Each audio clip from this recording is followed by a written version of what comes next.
Camera's rolling.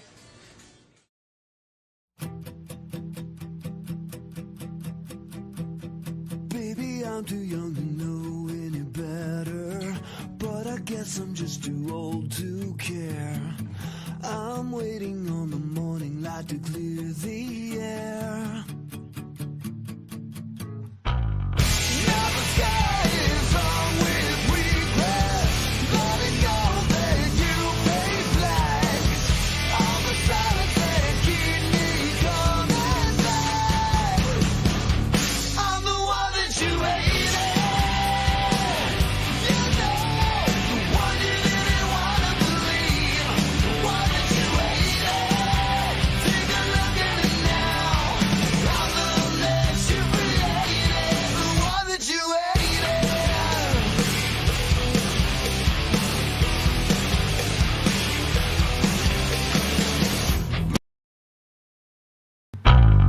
Now the sky is on with regret, letting go that you pay flags. All the silence that keep me coming back. I'm the one that you hated. You know, the one you didn't want to believe.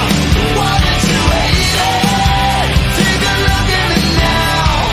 I'm the mess you. Good morning, everybody. Welcome back to Dad Talk Today. It's the weekend. It's Sunday. I'm glad to have you here. Really quick before we get started, it's going to be a really special show, and I've had lots of people that have been reaching out about this man's story, saying this was my story. So I want to make sure to get it out there. If you're on your phone, if you're on your computer, please make sure to like, share, and subscribe so we can get this message out there. Hit the bell so that you're getting the notifications from when we go live. Many ways you can support this podcast: Cash App, Venmo, Patreon, Dad Talk Today, no spaces. We also have super chats, stickers, and memberships on YouTube. Same thing on Facebook, and make sure you're messaging the page to get your Dad Talk Today gear. Today, we have a guy that I kind of met by chance. I saw him in the comments. He told me a little bit about his story. I was like, dude, I want to talk to you. I reached out to him immediately, and I'm glad I did. It was like it was meant to be. Mr. Jimmy Smith, how you doing today, brother? Good morning, gentlemen. How are you?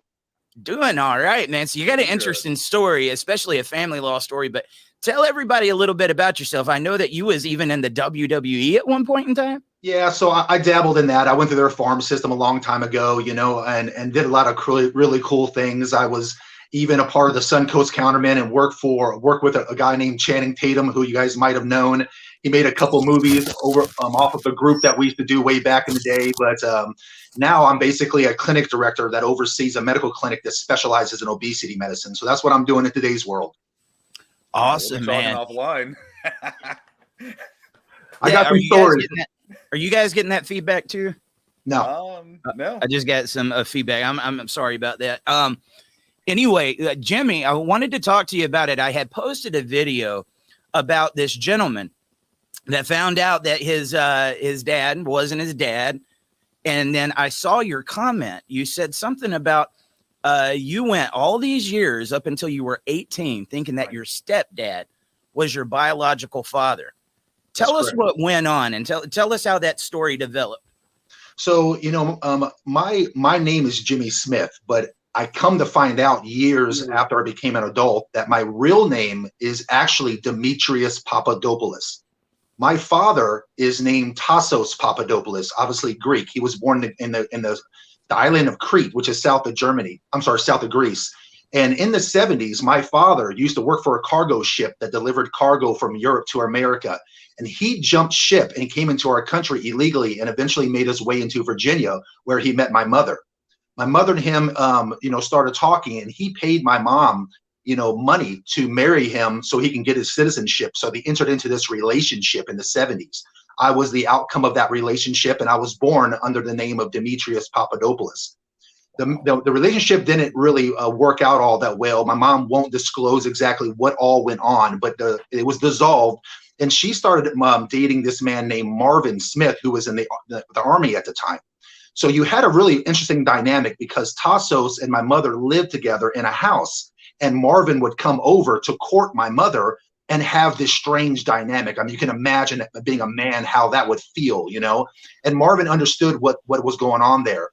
her and Marvin, started getting really close. And about 15 months after I was born, she gave birth to my stepbrother, Chris Smith. Well, Marvin got deployed to Germany because he was in the army. And so now my mother wanted to leave my father, Tassos, and go to Germany. But of course, Tassos was not going to have any of that. I was his only born son. Right. Plus, he wants to make sure that he gets a return on his investment, which is citizenship into our country. The long story short, my mother took Chris and myself in stolas in the middle of the night and moved out of the country to Germany and left Tassos there. And we're now in Germany, and my biological father ended up getting deported back to Greece.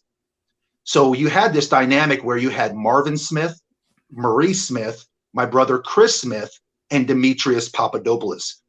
Marvin adopted me, and I took the last name Smith. And when you convert Dimitri to English, that's where you get Jimmy.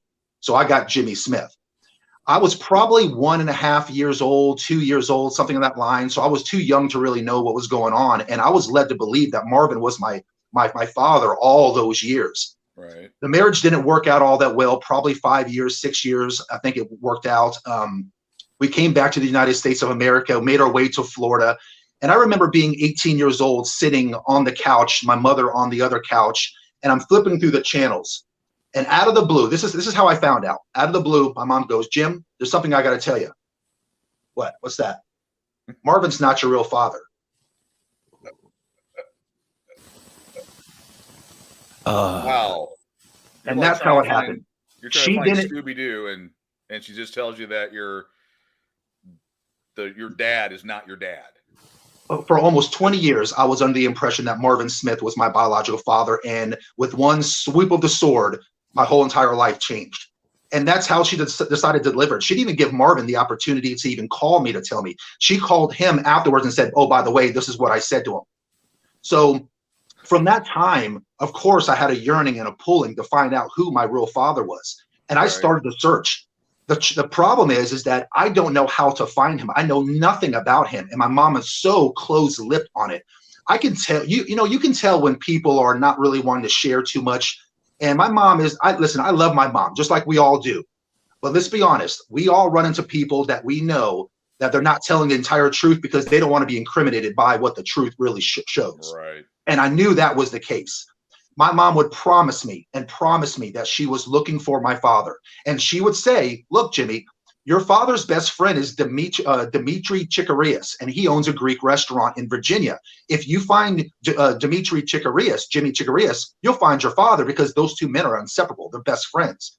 So I said, "Well, Mom, can you help me find him?" "Yes, I will, baby." And then a year goes by, and I revisit it, and she promises me she's trying to make these phone calls, and she's trying to reach out.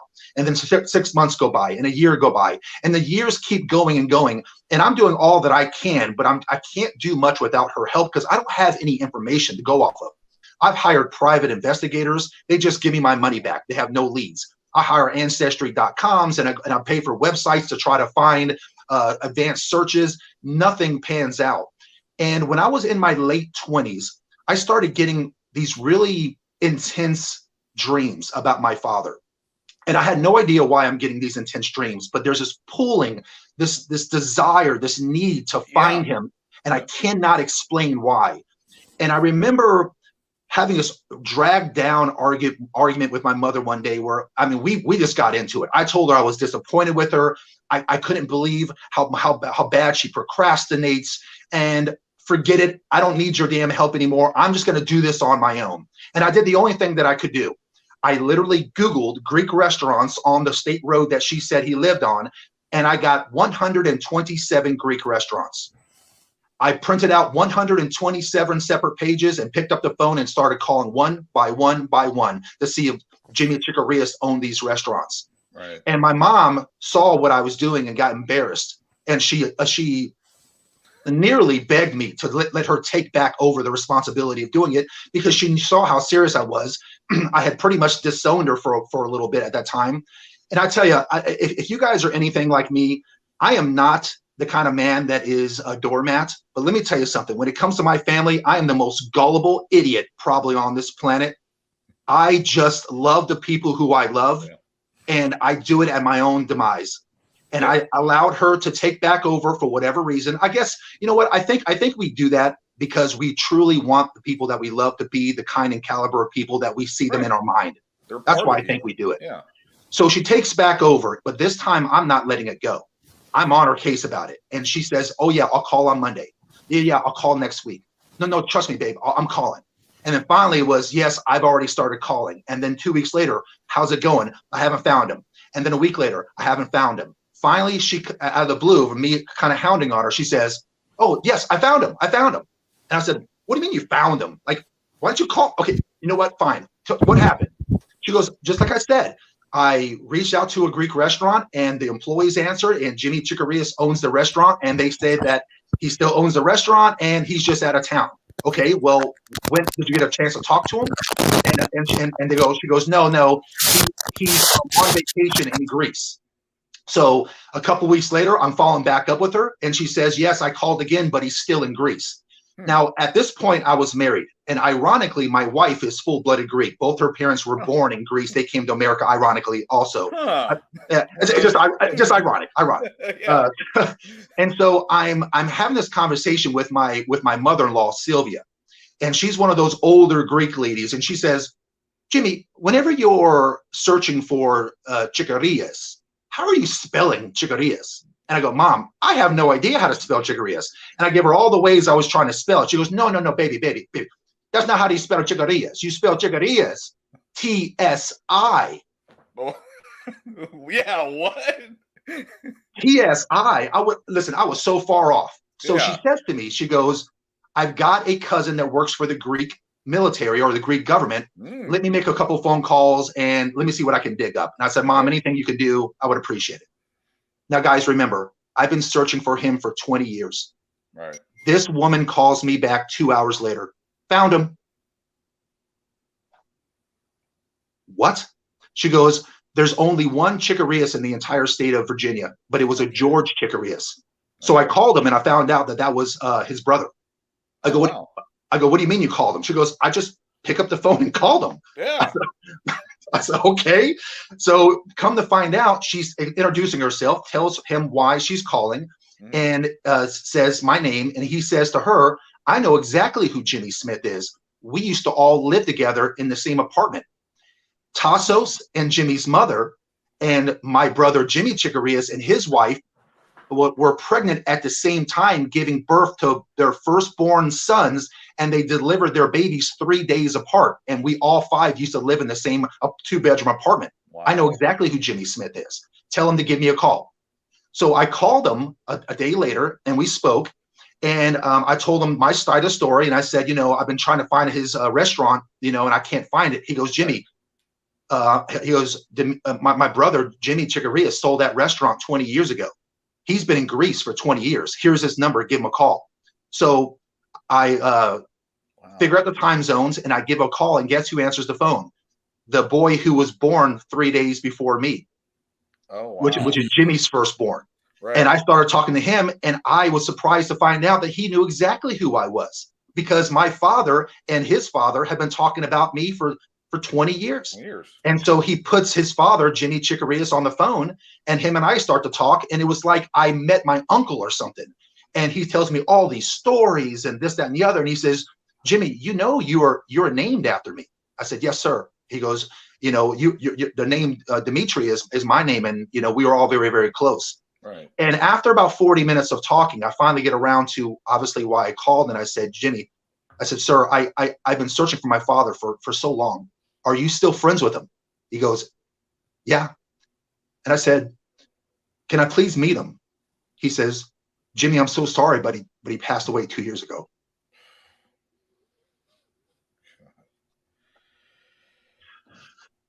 So, Jimmy, what is going through your head at this point in time? I'm just curious. You're sitting back, you're hearing these stories about this person that you've never even met before, knowing that it's your dad. I mean, what's that like, hearing all this, and what's going on through your head trying to process this? It feels like I'm on a roller coaster going up and down. The emotions, are just volatile and crazy, and there's excitement, and there's pain, And when I found out that I was 2 years too late, it crushed me. And it still does. Yeah. Well, I'm yeah. sorry for getting emotional, but it still does. It's a safe zone here. I mean, yeah, talking about your dad and then the search, and then 20 years of searching and finally getting so close, and then having it ripped away from you. There's no other way to put that. Yeah. It's got to be just soul crushing. So how was your relationship with your uncle, your namesake there? So Do you, one good thing that came out of this is that, with social media today, I was able to connect on Facebook through all my family over there. My father never got remarried. He never had another child. I was his only child. wow. And Jimmy Chickarias told me, he goes, Jimmy, they call you the angel baby from America because the only picture he had of you was when you were like 1.5 years old and you had these blue eyes and this blonde curly hair. And we all know you as the angel baby from America. And he says, I just want to let you know that your father never stopped looking for you. He looked for you his entire life and it crushed him. Wow. And I guess if I couldn't have a relationship with him, it does help me sleep a little better at night knowing that I was loved. Oh yeah. Yeah. And that I was thought about, because honestly, guys, I don't know if he would have said, listen, Jimmy, I never cared about you. Go kick rocks. I don't know what he would have said. But now that I know that he would have absolutely have wanted to have a relationship with me, it does make me feel good. I don't know if you guys picked up on this. Maybe some of the viewers did or not. But remember how I said that my mother said, yeah, I found him and he was in Greece. Remember she had said she found his restaurant? Right. It was a lie, because George Chickarias said Jimmy sold that restaurant 20 years ago. I know you want to be delicate with your mom, but I mean, hearing those type of things from her, lying, I'm trying to sugarcoat it as best I can, but straight lying to you. I mean, what does that do? I mean, I will tell you this. There is thousands of men that are listening to what I'm saying right now going through the exact same thing. Yeah. I don't mean any disrespect, but I'm just going to reflect what the world has already told us men. And that is that women avoid accountability every chance that they get. They don't want to be wrong. Men are bad. We're always at fault. They just can't do any wrong. And I know that there was mistakes that she made. Even the story that I have, it's blatant that there was obviously mistakes there, a bunch of them, right? But my mom doesn't want to talk about this, and it really put a wrench between our relationship. And I did not speak to her for a couple years after that. The only reason why I have a relationship with her right now is because about 7 years ago, my half brother Chris was killed in a car accident, and Chris and her were close because me and her were not. And I knew, guys, that if I continued to disown her, she would at the very least fall into depression. She might even hurt herself. I don't know. I mean, because she lost 2 children, So I had to. You guys tell me if this sounds familiar. I had a crossroads, and I had to make this choice. Choice one is I continue to swallow I keep my pride. I keep my stance, and I say, you know what? What's right is right, and what's wrong is wrong, and she did me wrong, and I'm not going to talk to her. Or I can just pretend that the 8,000-pound elephant in the room doesn't exist. I don't bring it up. I don't talk to her about it, but at least I can have a relationship with her, and she will have some comfort knowing that she has some family. So I made that decision, and I promised myself I would call her at least once a week. And for the last 7 years, I've made good on that promise. As long as I don't bring anything up and ask her to take accountability or apologize, we're good. But let me tell you something. It's very hard to do that. Yeah. Because men are about structure and discipline. We're about accountability. And you know what bothers me, guys? It bothers me that men are always told the truth. If we're short, the world will tell us. If we're fat, the world will tell us. If we're broke, if we're bad in bed, if whatever, the world will tell us. The world has no problem making sure that we know exactly where we stand. But Lord have mercy if you try to hold a woman accountable for any wrongdoing that she's done. Now you're just misogynistic. Now you hate women. And I don't like the hypocrisy. And I know many of these men listening to this hate the hypocrisy at all. But what do? I have taken a stance where I said, forget my pride, forget my manhood, forget my forget, what I feel is right. I'm just going to make sure that my mom is taken care of, and I'm going to try to be the best son I can, despite the wrongdoing and despite the fact that she cost me a relationship with my father.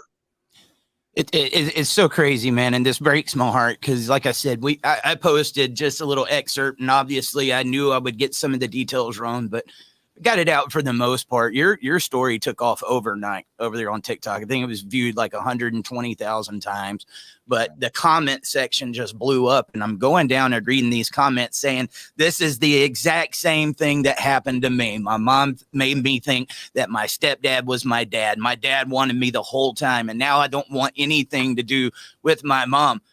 And because of men feeling isolated and not speaking about these stories, there is these guys that are carrying that 8,000-pound elephant like you were talking about, thinking that they are the only ones, not realizing this is common.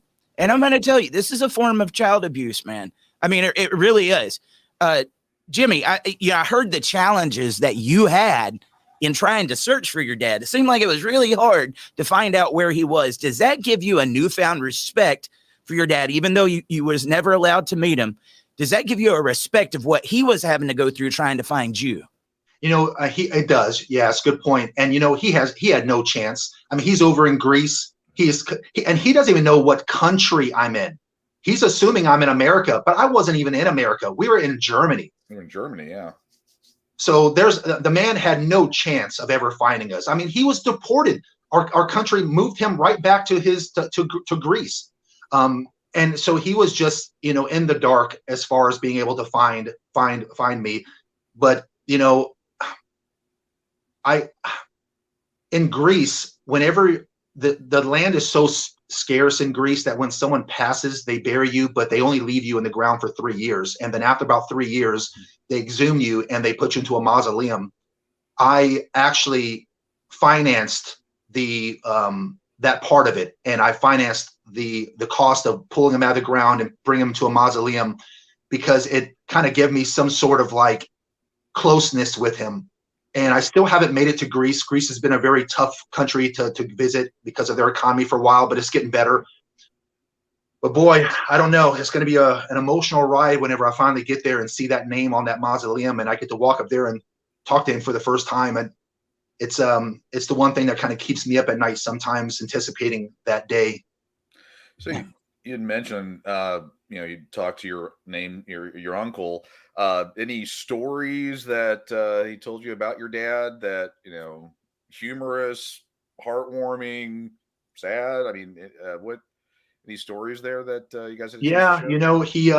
Jimmy would say that my father would oftentimes brag about, how small I looked in his hand. I'm a big guy. I'm 6'6", 260. My father was about 6'4".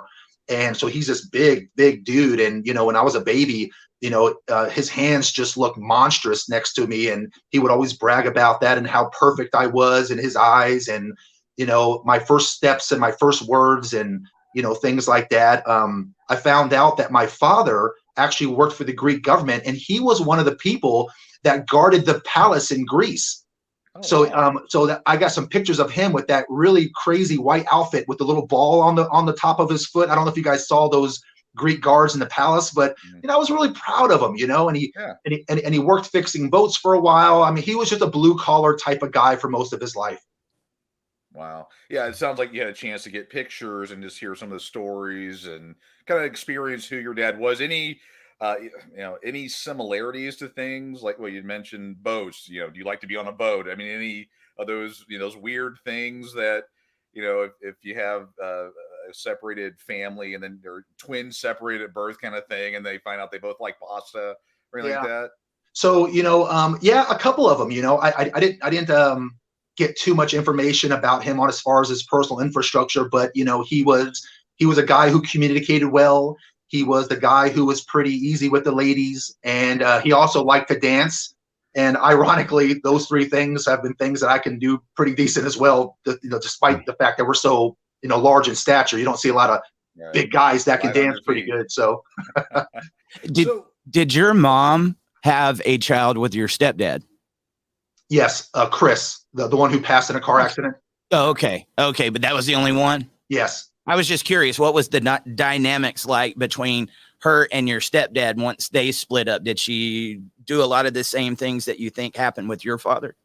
So, it was a strange dynamic. I mean, as you guys can probably remember, he would come over to, date my mother, and Tassos would be there.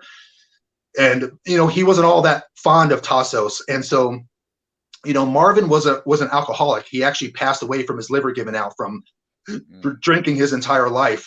And, during those times, he wasn't very friendly at times, and I'm not saying that I got the belt a little better than someone else, but I wasn't his child. And when he was drunk, it wasn't fun. So I don't hold it against him. I'm a man. I can deal with it. That's fine. But, Chris and him had a falling out when Chris was 10 and I was 11. And Marvin didn't have anything to do with Chris anymore. And as soon as Chris's relationship with Marvin dissolved, that just means I'm out. So I never had a father figure, pretty much in my life, because when Chris and Marvin was done, that just means that, I'm guilty by association, because I was never his biological son anyhow. Do you have children now? I don't, no. Okay. I was just wondering, have you seen anything that might have been missing from not having that male role model that you have noticed now that you kind of sit back and analyze it? Yeah, that's a really good question. I was never a mama's boy. I always knew that I was a more masculine dad's boy. I would have really gravitated towards some good male leadership, structure, and accountability. And I never had that. And the burden of men is that no one cares. And no matter how nice you are, the world's not going to treat you any nicer or different because you're just a nice guy. So I basically started going to the gym. I worked on my purpose. I built my career. I built my network and my influence of friends. And I just tried to be the father figure that I never had. So I try to learn. I know data, statistics. I know people. I even counsel people now in relationships, and I even do masculinity coaching for men now, because I just spent the last 10, 15 years just trying to be the best kind and caliber of man that I could, despite the fact that I had no good male leadership. So I listen to podcasts like you two, both of you guys. I learn from you guys. I am nothing without the world around me. I'm nothing more than a melting pot of all the information from men like you guys. And I'm just one big pot that I stirred up and I poured it out into who I am today. So I use my story not for sympathy, but I use it because there's so many men out there who have had a bad deal. And despite the bad deal they had, the world's not going to come and save us. It's not going to treat us any nicer. We're going to have to just get out there and we're going to have to grind, because men don't hold much value until we produce ourselves.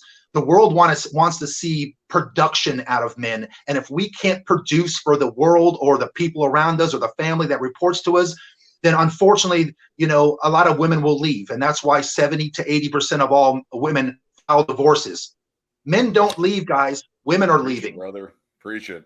Dude, I mean, you're on it, and one of the biggest challenges is when we get on here, we try to tell these stories.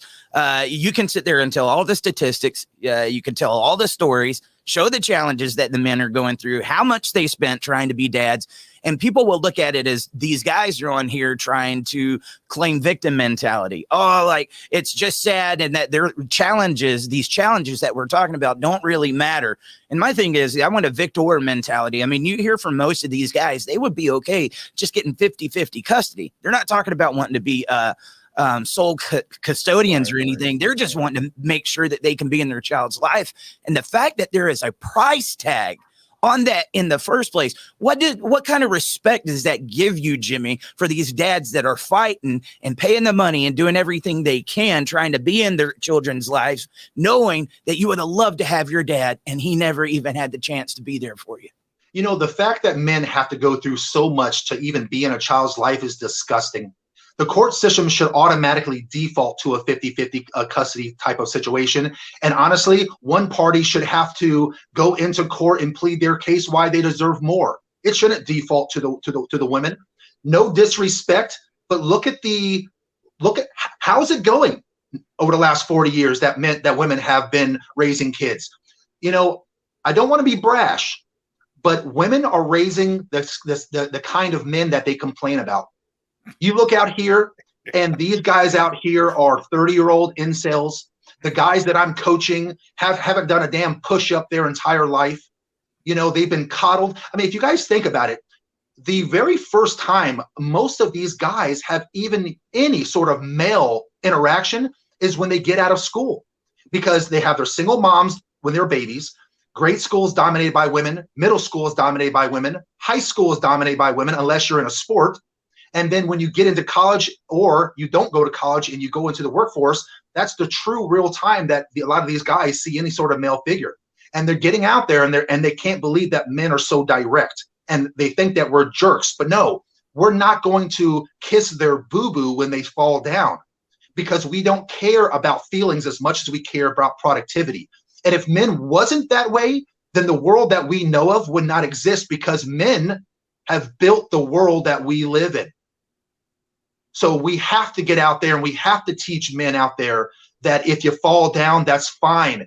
Good job. You fell. Get up. Let's try it again. And by the way, let's fall and fail a few more times, because it makes you a better man. Instead of, you poor little thing, sit here and live in my basement and play the PS5 for 16 hours a day and complain about how women are not hitting you up on Tinder. He's on it, man. I love it. Jimmy, It's like a fire hose. I mean, why do you think that masculinity was attacked the way it has been? I think it's, now this might go into some conspiracy theory type of stuff. Put the though, but tinfoil hats on. Let's your go. tinfoil hats on. let's go. do it. So I will tell you this. I read a article that said that the America's military is so vast and so advanced that if every country on the planet attacked us at the same time, they would still lose. Assuming that they came to America to attack us. If we had to leave our country to attack them, we would eventually lose. But if the entire world came after us, we would win. So if another country, I'm just throwing this out there, I don't know it to be true, but if another country out there wants to take over America, wouldn't the best way to do it would be to suppress masculinity? Because I'm the kind of guy that when things get real and chaos manifests itself, I will grab my sword and shield and stand right next to you in battle. And I'll die for this country. I'll die for my wife, and I'll die for my kids. I'll die for your kids, because I love you. And they need men like you and I to make sure that we're not around anymore. If you look at the testosterone rates of men in 1960 and compare them to the testosterone rates of today, they're down by 250 points. A man's testosterone should be somewhere in the 400 to 600 range, in my opinion, being a clinic director. It was 680 something about in the 1960s, and it's now getting ready to drop under 400. Why? They're suppressing our masculinity. And now if I stand up and I take a stance and I say, listen, no more of this, no more of that, I'm the bad guy. But you want to know what, guys? The first time that someone kicks that front door off the hinges at 2 o'clock in the morning, they'll be calling men like me. The first time chaos manifests itself with a food, water shortage, they'll be calling men like us. The first time that things get real, call it COVID number 20. I mean, look how crazy people acted with toilet paper. Hell, COVID-19 didn't even cause the runs, but you couldn't even find a damn piece of toilet paper. People will become barbaric when their luxuries start to go. And when they do, guess who they're calling? The toxic masculinity like you and the three of us. That's who they're calling. So I do not apologize for my masculinity. I don't want to suppress my masculinity. And I tell you what, most women, if they're honest with you, they're attracted to it. Yes. We talk about that all the time. No woman wants a pushover. They think they do. And then when you get that guy that is submissive and it's happy wife, happy life, a lot of times they'll leave a guy that they do everything in the world for him and go to somebody that has nothing to offer because he's a challenge. Yep. They want that masculinity. They want that to push back. And It's crazy because they are not attracted to the very thing that our society is trying to create. Like you said, they think that's what they want until they get it. We need that masculinity. The problem isn't toxic masculinity. The problem is a lack of masculinity. You see the fatherless statistics. You see what's going on. If masculinity was toxic, those fatherless children would be thriving. They would be thriving because we are in a generation now where there's more fathers out of the house than ever. These kids would be thriving. Look at what's going on right now, guys. And I believe in what you're saying, Jimmy, because a lot of what we're saying right now is politically incorrect. And if you want to speak the truth, a lot of times the truth gets suppressed. Yep. And you can't do it. It is going to be up to us men to get out there, not be fearful, and to have these conversations to take our country, to take our families back, man. I mean, this is just disgusting. I would definitely encourage men like you to keep speaking out that story. I want to get some more stories. How many people have been through what Jimmy has been through? It might be a little bit different, but that is all too common, man. And, you know, one of the things that they do is they try to make these stories look like they're one-offs. They're not that bad. Yeah, Jimmy is just one of these guys. You know, it doesn't happen all the time. Bullcrap. My brother-in-law went 18 years of his life being abused. I mean, abused, thinking that the guy was his dad. And he found out when he was 18, he had a biological father that lived not too far away that didn't even know he was born, man. And he met him, and they have a great relationship now. But he went 18 years of his life with this man that was abusing him, that ended up right before he died, sexually abused a 7-year-old girl, got put in prison and died right after. That was the person that was raising him, that his mom was making him think was his dad. It's crazy, man. That's crazy. And there's nothing that can be done. I mean, that's 18 years of his life that he went through. And there's a lot of trauma there. I wish I could get him to speak up, but he doesn't want to talk about it. You know, and there's a lot of these men that don't want to talk about it. They just want to go on their lives. They want to get peace and stuff because they think, like, what good is it going to do me now? Guys, this could be your kids. It could be your grandkids. It can happen to anybody. So if you saw what you went through, I guarantee you wish somebody would have been speaking up for you before you went through it. Yeah. We've got to continue to do that, man. That's why I just appreciate this so much. You talk about this relationship that you have with your mother, though. Yeah, what's that like, man? I'm sure you love your mother, but that's got to be really complicated. And you saying you're making that call every week. What's that like for you? Well, you know, guys like me have a really hard time watching someone hammer in a nail in their forehead and complain about having a headache. So it's tough.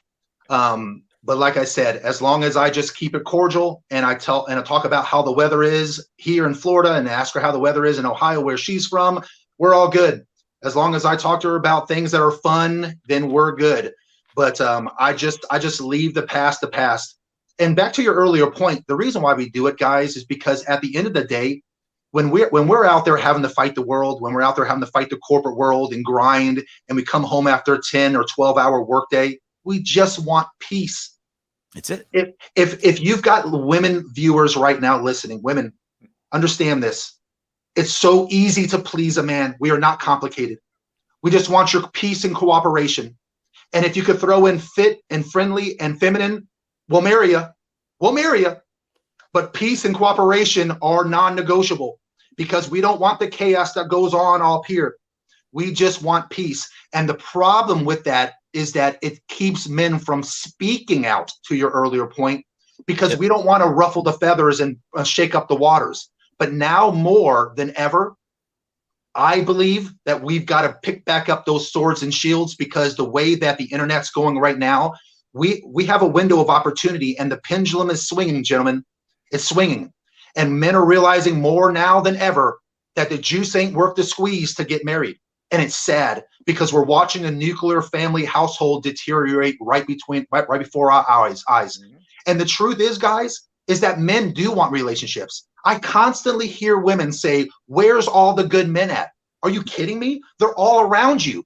The problem is that so many guys are in your DMs that you have all these options, and you actually are overvaluing your own sexual marketplace value. No heat, no judgment. But if you're older and you're deconditioned as a woman, you can't ask for the top echelon of men. You can't. You're going to have to pick a man that meets your market value. These guys that are in your DMs, they're not in your DMs to wife you. They're in their DMs to sleep with you. And women, let me give you some advice from a guy you don't know. And hear me well. You don't get credit for the amount of men you sleep with. You get credit for the amount of good men you can keep. Damn, dude, I love it. Yeah, that's the thing. Yeah, because what's happened is, women will have 100 men or more in their DMs, and all that, and they're like, oh, that means I'm highly desirable. Well, let's just call out some other facts. Men aren't as discerning with who we sleep with. We're like, we'll hit it and quit it, put it quite bluntly, with almost any, if it's got a pulse, we're pretty good. There's a reason he's in your DMs. What are you advertising? Correct. Yeah. Yep. Yeah. He's thinking that you're easy enough that he can go in the DMs and it's going to happen quick. I don't have to wine and dine you and do all this work. I can just DM you, and then this is what's going to go on. And let me speak to the fact with the men too, guys. You got to stop doing this crap. Yeah. You got to stop doing this crap. If you're saying that this is the playing field right now, a lot of men have created it. Okay. Yep. There's a lot of simp men out there that allow this bull crap to happen. Guys, we got to be better too. It's one thing to talk about this, but they're doing it because it gets your attention. One of the most disgusting things I see is when I get on like TikTok or something like that, and there's a girl bouncing her butt in the camera. Is it physically attractive? Yeah, it might be, but I don't want a part of that. I don't want a part. That's who you want to go spend the night with and everything, because they want attention that bad that's what they would do. But the men will just drool over it. Guys, we have helped create it, so there is some self-responsibility on this 100%. But Jimmy, going back to your mom, okay, is there anything that can be done? And Mom, I hope you understand, with Jimmy speaking out, he is encouraging a lot of men right here. And obviously he loves you. He didn't run away. He's still trying to talk and everything. Is there something that she could do? I mean, it's never going to bring back your dad. You're never going to get that. But is there something that she could do that could help patch that up? I guess the short answer is yes. But to your earlier point, there's nothing she can really do to bring back what has already happened. But it would go a long ways, guys, with a Jimmy, I'm sorry. Yeah. How about we start there? Take a little bit of accountability, because Lord knows that I've got to, whenever I step out, whenever I'm off center, I've got.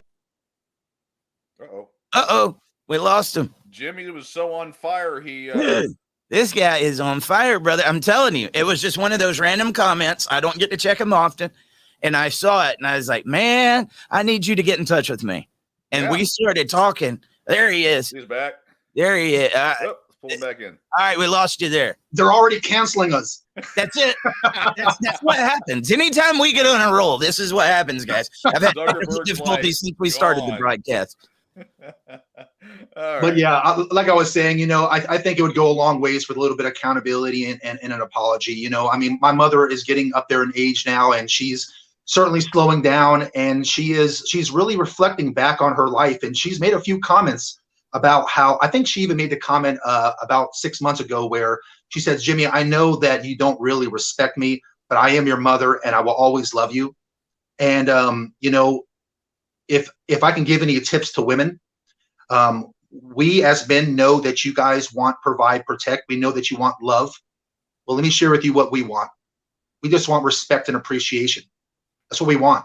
And for when my mom says that she knew that I didn't respect her, it was kind of powerful because she was right. I respect her as a woman, as a mother, and she put a roof over my head. And I tell you, that woman works very hard. I respect a lot of things about her, except for the times when her moral compass does not point in the same direction that most of ours would point. So if she would just kind of come out, apologize, and I would really love to know the entire full story, even if it makes her not look so good, because I just want the honesty that I deserve. Right. Yeah. Obviously, you're going to be hurt by it, but this is years ago. And if she could show you that, it would probably give you a lot more respect for her. I mean, a simple "I'm sorry" is not much to ask. Yeah. Why? I mean, look, I'm a dad. All right. I think I've done really good in trying to fight for my kids, but I've made tons of mistakes. And I'm going to tell you, it's actually a lot of weight off of your own shoulder when you can look at your kids and say, I'm sorry, I made a mistake, because you're teaching them that they need to do that same thing. They need to be accountable. We have a generation right now of entitled kids that put the blame on somebody else. Show them that it's okay to make mistakes as long as we learn from them and we own them. We don't try to put it off on anybody else. I think that relationship could be beautiful if you just take those steps. And dude, let him be empowered by this story. Definitely. Have you talked to the stepdad any since this happened? Have you had any conversations with him to see what his thoughts are on it? I did. I actually did. So remember when I was sharing with you that I had paid for the services when I was trying to find my biological, I paid for the services to do advanced services and private investigators and things like that. It never yielded me finding Tassos, my father, or Jimmy Chikarias, my father's best friend, but I was able to find Marvin Smith because I hadn't spoken to him since I was 11 years old when Chris and him had that falling out. So okay. so I was able to rekindle that. And he lived in Oregon. I live in Tampa, Florida. And so I talked to him for a little bit, but he's not a very social man. So, we were connected on Facebook. Probably when I was 33, 34 years old, he gives me a call, and his new girlfriend and him were going to Disney World. And that's only 2 hours from Tampa. So he asked me if I wanted to meet up for dinner. And I actually met up with him for dinner. And now this is the first time, guys, that I have seen this man in like 20 years. And the last time I saw him, I was just an 11-year-old boy. Yeah, you're a little scrawny kid. I was a little scrawny kid. And this guy is a mountain of a man. And I tell you, I'm at the peak of my life. I'm probably 6'6", 265 at 8% body fat. I'm working out. I'm looking good. I remember walking into this restaurant and looking down and shaking his hand, thinking to myself, nothing about this man intimidates me. And it was such a strange feeling because I was so intimidated by him when I was a kid because he was so angry and so mean. And now he just looks like this, I don't know, different version of what I remember. It's weird. Like whenever you go back to your childhood home, it looks so much smaller than you remember it. Yeah. It was kind of like that.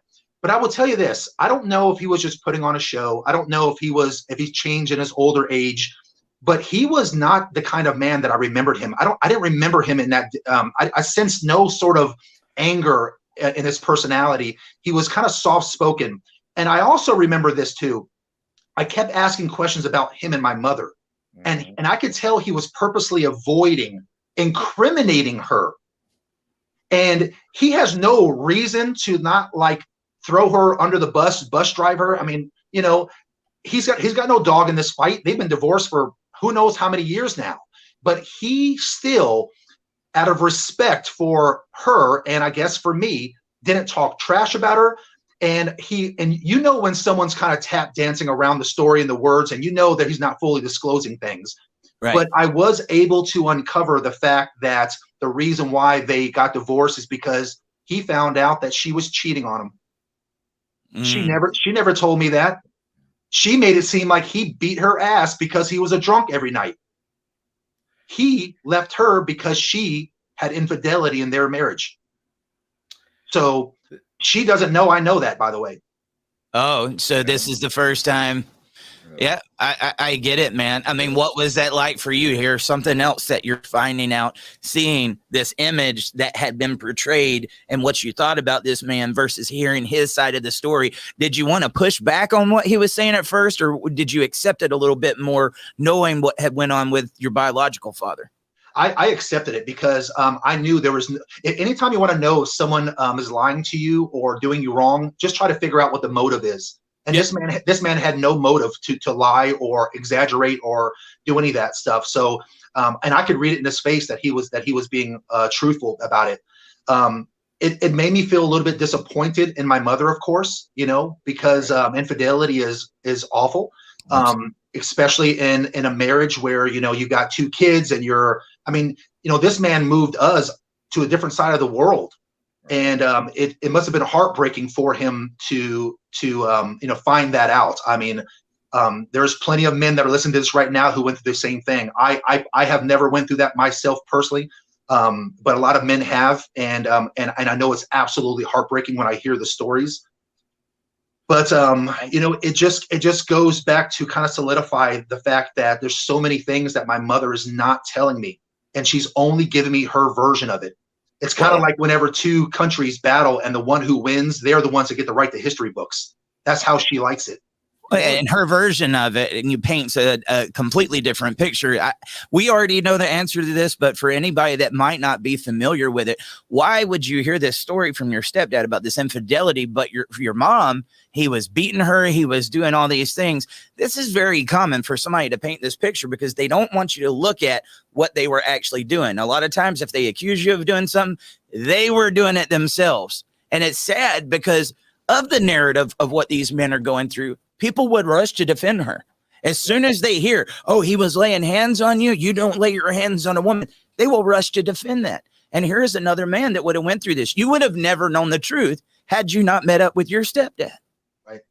I would have never known because she would have never, ever mentioned that before. Well, would you have went to meet up with your stepdad had you not found out what you found out about your father? If I hadn't been looking for my father, I would have never been able to meet my stepdad, because the only reason why I did was because I paid for all those services trying to find my father. So at this point, I hadn't found my father yet at that point. I was still searching for him. I just was at the stage where I was still looking for him, and the only thing I could find was Marvin. And then he shortly, like a year or two later, came out and met me. So I hadn't found my real father yet. If you knew then what you know now, when you very first started searching for your father, when you was hearing this alternate story that you had never heard before, you had already had this picture painted for you. Now you're finding out this new reality. If you knew then what you know now, what could you tell to one of these kids that might possibly be going through that situation now, or that exploration of self-discovery, what was actually going on? I'm just curious. You got any advice for them on things that might be able to help them out on that journey? Yeah, I mean, they're in a tough situation, because I know I was. The best thing they could do is try to get as many answers from the people who know the story the best. But if they can't, try in the beginning. But after a while, let's call it a year, if they haven't helped you by now, they're not planning on helping you. And you're going to have to just take it on your own, and you're just going to have to search on your own. I honestly wish that I had have not been so gullible with my mother all them years and just took the reins myself, and just, because then I would have expedited all of the things that I've done. But I blew all these good years of my father being alive, and I could have had a chance of meeting him when he was on this earth. Was there any red flags or hints looking back at it that might, if you'd have looked into it a little bit further, you might would have found out the truth sooner? It's hard to say, because I have a small family. It was just me, my brother, and my mother, and so her voice was the only voice. So I had nothing to go off of, and my entire side of family from my father was all in Greece, because he came to this country. He had no family here. And I didn't know who Jimmy Chikarias was. So I really had no leads to go off of. I was pretty much at the mercy of my mother, and she knew it. So she selectively gave me what she wanted me to know, and it was just enough to keep me quiet and keep on moving down the road, but not enough to paint hardly any of the story. The story you heard today is an accumulation of things that I've learned over 20 years that I finally pieced together, but it did not all come from my mother. Some of these stories came from Jimmy Chikarias and my cousins over in Greece, and I had to kind of put them all together to even give you what I give you today. Yeah, I want to tread lightly again, because about your mom, and show respect there. But this sounds a lot like another interview that Eric did about a month ago with a young lady, Katie Haas, and she had similar stories there. But it was asked to the failed relationships with your dad, your biological father, your stepfather, and maybe others, and then kind of asking that question: what did they all have in common? The children that were involved, the biological father not being in the picture, the stepfather having to leave, and all that. And I probably won't be able to ask it the same way Eric asked Katie, as eloquently as he did, but it sounds like there was a common denominator, to use a math term, for kind of what's going on. There's one narrative. There's the father it was removed and no contact there at all. The stepfather was this mean, horrible person until you got to meet him. Have you sat maybe and thought about that? You sound like you're definitely a thinker, so you've thought all these things out. Has that been like, wait a second, there's something? It certainly is. It certainly is obviously the norm. I mean, because every time I hear these stories from men who talk about situations similar to this, you're right. It's always the same side. It's always the same story. It's always the mom or the wife or whatever giving her side of the story, and that's the only side of the story that they ever want to hear. Remember that, Eric? Remember that video the one that I commented on a couple of days ago? That guy when he was telling the story, his mom had told him that he had a deadbeat dad and that he never wanted anything to do with him, and he never paid child support, and he's a dusty loser. So the guy goes and he finds his father, and he confronts his father and realizes, to that guy's words, that he was a good dude. And what was powerful about that is that he also confronted his father about, well, if you really did want me, if you didn't try to avoid me, why didn't you pay child support? And remember, the guy brought out an envelope with receipts proving every month that he paid child support. Yep. I mean, the links that men have to go through to prove their work and prove the worth is craziness. Women can just say words, but men have to keep receipts to prove it, because otherwise they're just looked at as this evil, awful person. And we have to go into a court of law. We have to go into a court of society and plead our cases to exonerate these accusations that we have to battle with every day. And it's just disgusting, and we shouldn't have to do that. Well, that's the problem with putting price tags on families. None of these fathers that are fit, willing, and able should have to go to that court system in the first place. That money, they say not to make it about the money. Keep the focus on the children. The father fighting for his rights is him fighting for the children. You taking money away from the father is taking away money that he paid with time away from his kids in order to be able to provide for his kids. They have all these ways into shaming men into going into the system that's not there for truth. They're taking people that are in the middle of conflict, and they increase that conflict because that increases billable hours. The whole fact that the government got inside of our marriages and families in the first place is what boggles my mind. But you get somebody like Katie, and I'm glad you brought that up, Dwayne, because I was thinking about that too. She went 20 years thinking that this man didn't want anything to do with her. Well, she had a stepdad that ended up going through the same thing. And then once the stepdad divorced the mom, his whole family detached from her, and she was super close with him. But the mom was so toxic that they couldn't even be around because she was still attached to the mom. And so she never met her biological family. She couldn't be around her stepdad's family anymore. She never met her biological dad's family. He finds her 20 years later, and he's telling her this. And when she was on my show, she was like, he could have fought harder for me. But they don't know what that's like. And I want to give these men a little bit of credit. You should fight with everything you've got. But this fight right here is a unnecessary fight that the government has created. And if they actually wanted daddies in the home and they wanted it to be about strong families, they could make it that way. But there's these incentives. Now, you talk about when you are trying to rationalize with your mom or talk to her, there's never really any sense of responsibility there. The part that gets lost with these men in this battle is it's like you can sit here and say he should have fought harder all his life. Well, now she's not even talking to her mom because she can never make sense out of it. Do you think the dad didn't have to do the same thing? He pulled back, he detached because it felt like if I go to the system, I'm getting blocked. If I go to the mom, I end up going crazy. And these guys will pull back for their own self-preservation, man. And I can't blame them. Of course, you're going to fight for your kids. The system knows you're going to fight for your kids. That's how they profit. But some of these guys, the war gets so big that they say, I cannot do this anymore. And then we will be quick to call him a deadbeat. That is not a deadbeat dad. If he was there, he was trying and he was getting blocked at every intersection that he traveled. That is a dead end. It's not a deadbeat. And the system is the deadbeat. These moms that are encouraging them, If they make you go to court in the first place and it's just because you two don't want to be together anymore, I'm going to make you go to court. I'm going to make you pay this money. I'm going to make you do all this because you left me or because we're breaking up. That says everything you need to about a parent right then. If you really have the best interests of the child at heart, you can protect that relationship. You don't need attorneys. You don't need judges. Maybe you don't want to be together anymore. But they have banked off of these men because they know they're dangling that carrot in front of them. It's your kids. And we have duped these guys into thinking the more money that they pay, the more they love their kids. And if you don't give it all, you're a deadbeat. You're not fighting for your kids. What's your thoughts on this family law system that has created this cash farm for kids? You know, I'm really afraid for the nuclear family household in the next 10 years. These guys right now who are in their 20s, these younger guys in their 20s and these guys in their 30s, you know, who want to get married, who want to settle down, they want to have families. They're thinking really, really hard on whether or not the juice is worth the squeeze. And we're already seeing the marriage rates plummet. We're already seeing the nuclear families, you know, without any fathers in it. And guys are now more than ever electing to go, you know what? I go for no deal. I'm done. I'm done.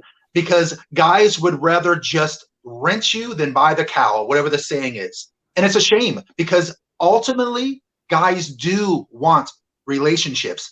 Absolutely. They really honestly do. Because when you think about it, 51% of the people in this country are married, right? So let's just round it down to an easy 50 for easy math, okay? So we already know half of the men in this country want relationships because 99.999% of every marriages are initiated by the man.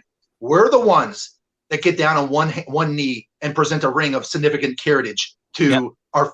We don't get proposed to; we propose to them. So we initiate the relationships of marriage, and then the 50% of men who are not married, in your guys' best guess, I know we don't know the numbers, but out of the 50% that is not married, what percentage of men out of that 50% do you think would want to be married that are just not married yet?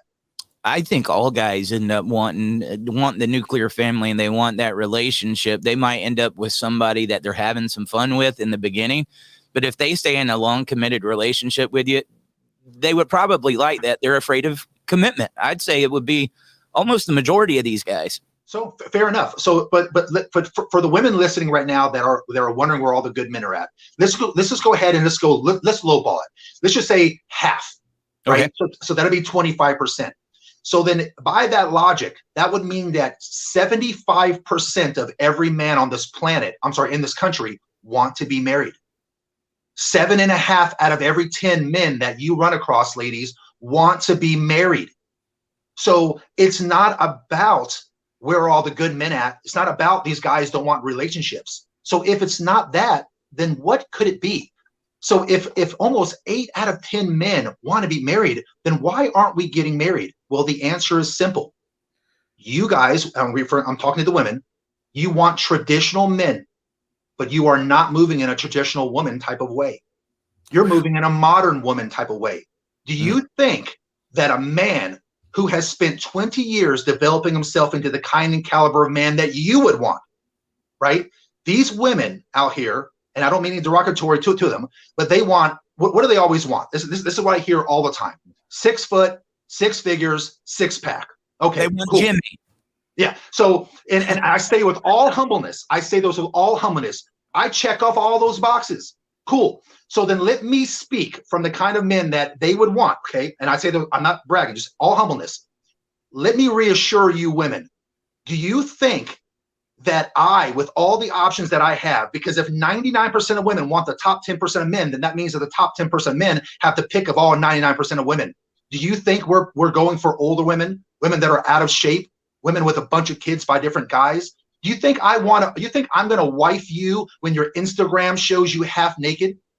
Do you think I'm going to wife you with 5 or 6 guy friends that are beta male providers laying back in the cut wanting to bang my woman whenever he finds a kink in the armor? The first time you and I get into an argument, he's going to slip right into that? No, absolutely not. You want to know what I want? I want cooperation, peace. I want femininity. You want to win guys like me over, the kind of guys you want? Start with your femininity, because all that masculine energy that we're getting from you, come on, these guys know. The guys who are listening right now, tell me if I'm lying or not. How many women out of every 10 profile that you see on dating apps start off with the first 2 lines talking about how their kids are their world and how they don't need a man because they're independent? Am I lying? Nope. I mean, My Lord, wife and I were have talking mercy. about that last night. So ladies, think about what you're doing. If the first sentence on your profile is my kids are my world, then that means what we're hearing is the best I could ever be in your life is second. And then you turn right around and you tell me how independent you are. That means that you just told me you don't even need me. Not only do you not want me, but you don't need me. Well, then I guess then what we'll do is we'll just go after the only thing of value that we're going to get from you, which is what you're sitting on. Dude, found a diamond in the rough when I read his comment. I tell you what, I'm loving this. You know, Jimmy, you talk about, I know you said you do some like masculinity and men coaching and stuff like that. One of the biggest common misconceptions that we hear about is that men are afraid to express their emotions or their feelings. Do you have any problem in these guys expressing their emotions and feelings to them? Because I've said men aren't afraid to speak. They're afraid of their emotions and their stories being used against them, because that's what they do. And if they can find a kink in that armor, a lot of times it'll get exploited. I'm just curious your thoughts on that one. Oh man, this one I've debated a lot, and this one's touchy, guys. This one's touchy. So here's the reality: we are human beings. We have all the exact same emotions that women do. It's just that if we express them, the world calls us a PUSS. You know what? If we express them, the world looks at us differently. And so I'm going to give you the short answer, because this is definitely a one that we could do an entire podcast on. And let's do it. Let's do it. When you get a chance, let's do it. Yeah, I would love to be back on. So the short answer is I don't think that it's a good idea to verbally dump diarrhea of emotions on the woman that you're with, because it will change the way that she looks at you. Women must be at peace. If you want to make a woman happy, you have to have her be at peace with her security, and she has to be at peace with her emotions. You've got to be the rock, because if you want to start a family, if the kids break, the family's fine. If the kids and the wife break, the family's fine, but we never get a chance to break. We have to be that rock. And she has to know that if a bump goes off in the middle of the night, that you will rush into chaos, and no matter how many men are coming to that front door, you will risk your life to save your family. She has to know that. And if she has any doubt that you're not that kind of guy, she'll look at you differently. So I say that to say this. I'm not saying don't go to your woman if you have times that you need to express emotion. All I'm saying is be careful how much of it you do, because too much of it will make her think, well, he came to me and he was honest in saying that he's just as afraid as I am if someone breaks into our house. He's not sure if he can use the gun to protect us. He doesn't want to get beat up or die.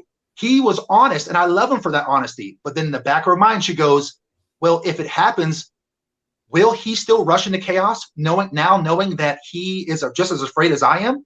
I can't trust a guy. But there's a guy that I work with.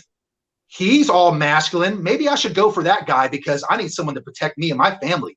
There you go. Be careful, guys. Be careful. So the short answer is yes, you do need to. We need to, as men, express our feelings, but I would not express too much to the woman that you have chosen as your partner. Instead, go to counseling and express it to that woman, because she's not with you. So it doesn't matter what she thinks about you. Or try to get around other men. Yes. Get around other men. Follow this channel. Hit the subscribe button and follow this channel and listen to other men talk about the same things you're going through, because the men who are hearing my story today, most of you guys right now, because I read all your comments, and I appreciate the words, by the way, guys. I'm reading them, and you guys are going, hey, this guy gets it. This guy understands me. I'm going through the same thing. It makes us feel better that we're not alone.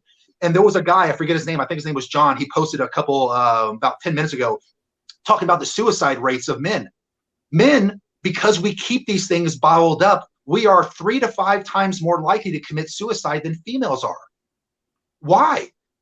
Because we have the same exact emotions, but if we share them, the world looks at us differently. We're not allowed to share emotions. So sharing them with other men like ourselves is the best way, in my opinion, to do it.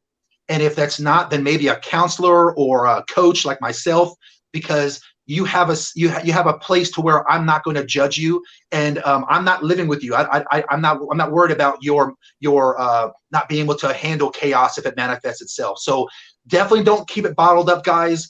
Watch how much. Don't do any drugs. Don't drink too much. Don't watch too much porn. Keep yourself on your purpose. Maintain your frame, and follow. And for the single guys, stop chasing women. Chase your purpose, because trust me, a lot of men have went broke chasing women, but no man has lost women chasing money. So chase your money, get on your purpose, make sure that you've got something to show for it, and these women will come fall and tour you. I have a question lined up for you that one of the viewers brought, but you brought up something. I know we could probably do a full episode on that too. Probably going to lose half of our guys when we speak about this, but you said don't watch too much porn. Yeah. How does that play into the modern relationships with this unlimited access to, you want to see midgets, you want to see whatever you want, it's there. It's at the click of a button. How is that playing into the programming on both sides of the aisle? So guys, too much of anything is bad for you, right? And I'm not going to disclose any numbers because there might be women that I'm dating right now that will see this podcast. So I'm just going to say I've been very successful with women. I'll just leave it at that. Okay, so take it for what it's worth. But I will tell you this, when you watch too much porn, it skews the vision that you have with women. It's going to make you think that you're only gonna deal with women who are the top beautiful women out there, 8s, 9s, and 10s. And the truth is most of us cannot get 8s, 9s, and 10s. Right. Married one. It's going to skew what you think that they're going to perform like in the bedroom. And trust me, they don't act that way in the bedroom.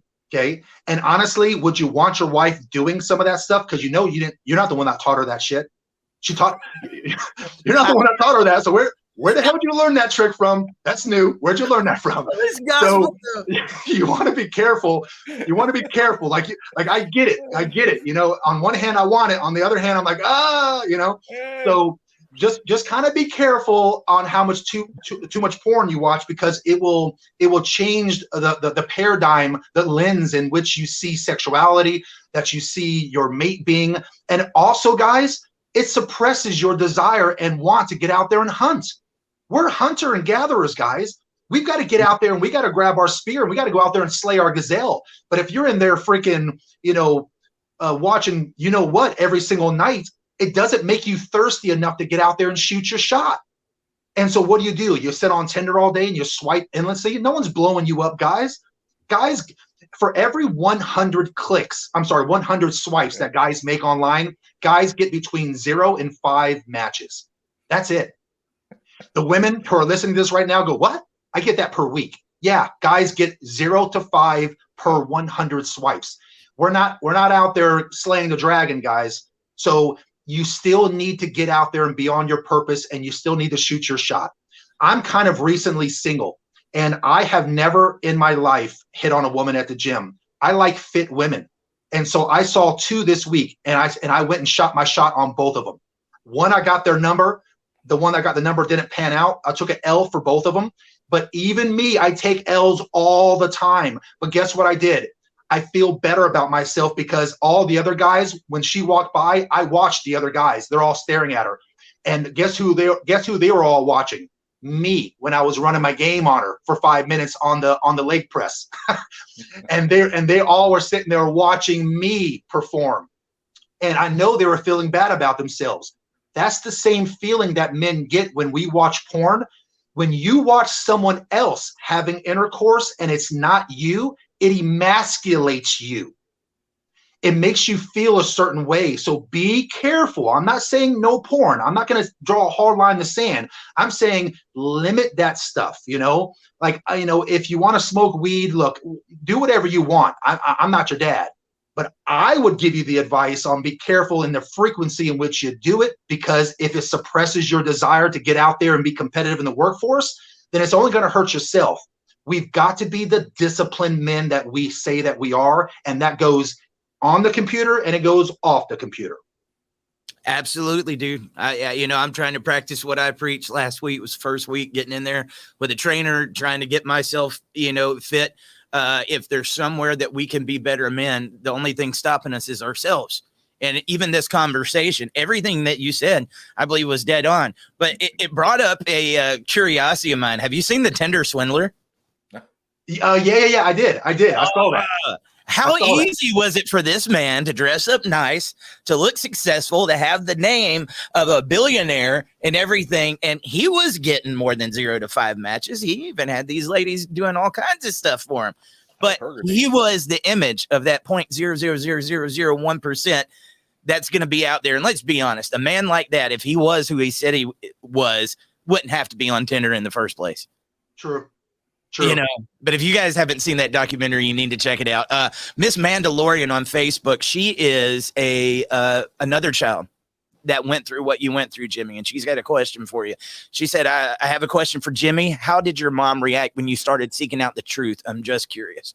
She was in full defense mode. Remember when I said that I had had that big long knockdown drag out, and I finally just Googled all the Greek restaurants on that state road, and it was like 127 of them came out. I had this huge stack of papers, and I just started calling, and she saw what I was doing, and an embarrassment came over her, and she felt bad because she knew that she let her firstborn down. So it's kind of like one of those things where, it's okay if I do something and I get punished for it, I can accept that way more than if I do something and someone I love gets punished for it instead. Then I will feel a certain way about it. She knew how my heart was hurt. She could hear it in my tonality. She saw it in my physiology, and she heard the words that I said. And she knew that she had no defense, that she had kicked the can down the road for 2 decades. And she just almost begged me to allow her to take over. And like I mentioned, I let her take over. And what was the outcome? The outcome was that she was hoping I would just go away once again. And then she even lied and said that she found him and made up a story about him being in Greece. And then Jimmy Chikarias' brother George said, no, Jimmy sold that restaurant 20 years ago. And so it just was another disappointment. And it's a hard pill to swallow, not mentioning it today, not bringing it up, but it's the only way that I can. If I want a relationship with my mom, I just can't talk about it. So it's one of the burdens that me and many men on this channel who are listening right now have to face on a day-to-day. The blatant hypocrisy, the double standard that we have to go through, and it's not fair. Yeah, I'm glad we came around to this, because when Eric was talking earlier about Katie Haas and what was happening and how the mother, when the family is fractured, not allowed to talk to relatives and all that, and did all that. Not to say that I'm staring in your eyes, but I saw like your eyes kind of light up there a little bit. Like there may be some more similarities. I don't know if you want to talk about that, but I just noticed that when he was talking about that, something seemed like it triggered. I may be wrong, but sound like something triggered. Did that happen? It's heartbreaking to hear all these stories that people go through, But then on the other hand, in a really weird way, whenever someone goes through something that's similar to what you go through, there's a solace in it also. I hate what she went through, but it does make me feel better knowing that I'm not the only guy out there that went through it. And that's why that's why what you guys are doing is so important. And for what it's worth, gents, on behalf of everyone listening to this, thank you so much for doing what you do. Thank you so much for spreading the word. We really do appreciate it, because you guys have touched many countries on this earth, tens of thousands, if not hundreds of thousands of men. And it has given men who are alone in their apartment right now listening a little bit of hope to get out there and not give up. And we really do appreciate it. Yeah. One other thing I did want to ask about, and this is more of a science pragmatic question that comes up when we, this is, I guess it's not paternity fraud in the real negative sense, but kind of, have you had a chance to check your medical history on your biological father's side? One of the issues with paternity fraud, we've had, and there's been a few stories on this, is the child dies unexpectedly from something that they inherited from their biological father. Had they known about it, they could have been treated for it. I think Australia was where that happened. Have you had a chance to see if high blood pressure, uh, Diabetes, yeah, diabetes. cancer. So that's a really great question, and I have not, because I haven't been to Greece and I haven't had any physical contact with any of them. I haven't asked for any sort of property to get DNA or anything like that off of it, so I have no idea. But from the stories that I've heard, my father eventually passed away from complications through type 2 diabetes from obesity. So, he got type 2 diabetes, his legs started giving out. That made him a little more sedentary. And then it was a downhill spiral of his weight gain. And finally, his heart gave out. So I know that type 2 diabetes and bad cholesterol runs in my family from those stories. And so I actually did blood work to see how well I was doing. And my blood pressure was a little high and my cholesterol was bad. And now I eat very clean. I'm 5-6 times a day. At the time I was counting calories. You can't eat any cleaner than I was, but my good cholesterol was low and my bad cholesterol was high. But because of that story from my father, it made me get my blood work done. And I found out that it's just hereditary. Yep. And not only that, but I had thick blood. So think about this: high blood pressure, high cholesterol, thick blood. That's a recipe for a heart attack waiting to happen. And that's exactly why all the men in my family have died in their 60s from heart attacks.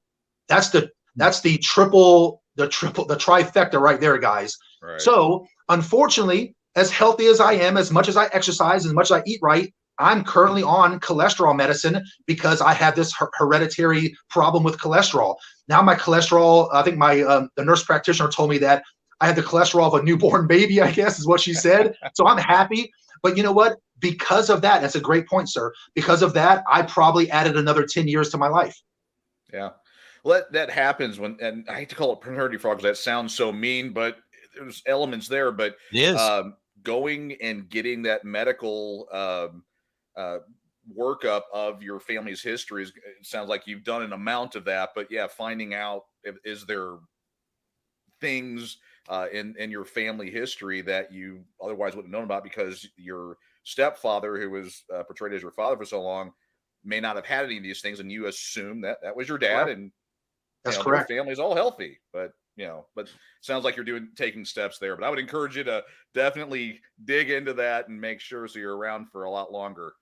Absolutely. And I'll tell you what, guys, I have no shortage of messages of people wanting to come on the podcast services that they're wanting to advertise and stuff that I just overlook it because a lot of times it's what they're wanting to do is advertise themselves. I saw you, I knew there was something special, and I got a counselor myself, but knowing that you're doing this men's coaching, guys, I would beg you, utilize his services. I do it once every 2 weeks myself, and I have a guy that's in the men's rights arena that helps me with this. And I think more of you guys need to do this. And I think it was very important too. Don't you make your partner your counselor. That's not what they're there for. Get somebody that understands what you're going through. And that's just a segue into saying, Jimmy, if there was somebody that wanted to reach out to you that needed those services and appreciated what you were saying today, how could they do so? The best thing to do is just grab me on Instagram. My Instagram handle is Jimmy Smith 300. That's JIMMYSMITH 300. And my profile is unlocked. Anyone can take a look at it. And reach out to me that way if they were interested in any of the services. But I agree. As men, we really got to be making sure that we're on our purpose. We need to be making sure that we carve off 4 hours a week for the gym. Get in there, guys, and do some weight training. It'll make you feel more masculine. It'll make you look better. Nothing bad comes out of that. Also, if you're over 35 years old, go and get blood work done. To the earlier point, don't just assume that you're in good shape. You got yours done? I just got it this week, man. Yeah. It's somebody I respected making me do it for us to do it. As men think it's okay. I'll do it tomorrow. Yeah. I mean, men by nature, we always shy away from that stuff, and we get it. We're just born to be workhorses. We go until we can't go. And then we finally are forced to go. Be proactive, guys. Look, the last thing in the world I want any of you guys to do is work your butt off until you're 65 years old and then die when you're 68. Please don't do that. Just go and get your blood panel done. It doesn't cost that much money. Most times your insurances will cover for free for any sort of blood work, proactive type of stuff. And if you end up seeing any issues, you can address them. But I tell you what, there's 168 hours in a week, and I'm just asking you to carve off 4 for the gym. 4 days a week, 1 hour a day. When you go, spend the first 45 minutes doing weight training, and then spend the last 15 minutes doing HIIT training. That's called high intensity interval training. I like doing HIIT training because I hate cardio. It's so boring. You can do low durations of cardio for a longer time or short durations of cardio for a short time. I choose the latter. So I like to do HIIT training and get it done. If I'm in the gym more than an hour, I'm talking too much. So if you just kind of watch the alcohol, the drugs, the pornography, and make sure that you are watching who you let in your inner circle of influence, because the people that you surround yourself with are a reflection of who you are. Those are going to be a lot of the tips that I will give people right off the rip when I talk to them about counseling and coaching. The first thing I'm going to ask of you guys, if you guys come to me and you start going, Jimmy, teach me how to attract women and things like that, the first thing I'm going to do is ask you how much porn you're watching. And don't be telling me you're watching 3 or more days of porn a week, because I'm going to have you stop it, because you're not hungry enough, man. You got to get out there and you got to get hungry. And then I'm going to talk to you about the gym. I'm going to develop your personal infrastructure, but also build that foundation that you need in order to be the caliber of man that most women would want. That sounds like strong masculinity, not toxic masculinity. That's what it sounds like. Us guys, we crave that accountability too, man. Like, tell us what we need to hear. And because I think we've went so long with this world hiding that truth from our men, emasculating them. I enjoyed this conversation so much today, and I hope we can do many more in the future. There's been several people asking for your link, so I hope you guys will go check that out. And would any of you guys like to see Jimmy back? I know you would. Brother, thank you so much. If you don't mind, stick around for a second after we end this show. And just thank you again, guys. If you want to support the show, Patreon, Cash App, Venmo, Dad Talk Today, no spaces, super chats, memberships over on YouTube, same thing on Facebook, and make sure to get your gear. I will see you guys at 10 o'clock a.m. Eastern next week. I've got a few different really cool shows. These are all people I'm meeting on Instagram, man. They got similar stories to you. I got country superstar Brent Kissel. He's coming on this Thursday. And then the fantasy football coach. He's pretty, I don't follow any of that, but he's coming on to talk about that on Tuesday. So we're going to start doing, a little bit of different episodes, and I hope you will tune in, like, share, and subscribe. Jimmy, thank you, my man. And please keep doing what you're doing. Yeah. God bless you guys. All righty. Hey, everybody. Eric Carroll here. Thank you for tuning in to another exciting episode of Dad Talk Today. While we fight for you, we would ask for you to please help fight for us. Like, subscribe to our channel, and ring that bell so you get notifications every time we go live. There's also super chats, patreon.com/Dad Talk Today, and other ways you can support our channel. Thank you for being here, and we will see you next time.